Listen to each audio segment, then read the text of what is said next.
До овој 1 април веќе 10 години власта ги лаже граѓаните дека ќе го подобри животот. Ова е ставот на социјалдемократската младина, изнесен на денешната пресконференција.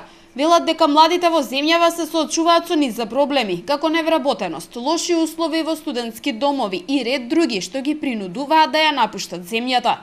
Тоа се делото што ги остави владата на ВМРО-ДПМНЕ, не само за младите во оваа држава, туку за сите граѓани на државата. Што оставија за нас младите? За нашите пријатели, колеги и соученици.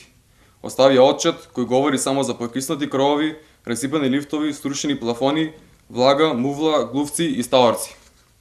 Оставија и младинска невработеност од над 52% според податоците на Светска банка, руинирани студентски домови, стресно екстерно тестирање и млади кои масовно се исселуваат од Република Македонија. Младите од ВМРО-ДПМНЕ пак им порачаа на СДСМ дека во времето кога можеле да направат нешто за својот народ, тоа не го сториле. Власта, велат од партијата, досега реализираше низа проекти, а секој ден се зголемува бројот на оние наменети токму за младите во земјава. 20 години СДСМ беше на власт и од нивното време никој не може да се сети на макар единствен проект кој го реализирале за младите. Ниту една шајка не заковаа во училиштата и студентските домови.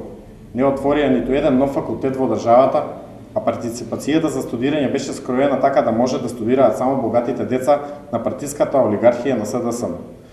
СДСМ зборуваат за младинско вработување, а забораваат дека токму во времето на СДСМ Велес го достигна дното со преку 16.000 невработени лица.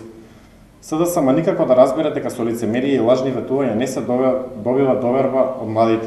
Младите од двете партии на денешната пресконференција презентираа и дел од новите проекти кои велат биле составен дел од програмите за работа.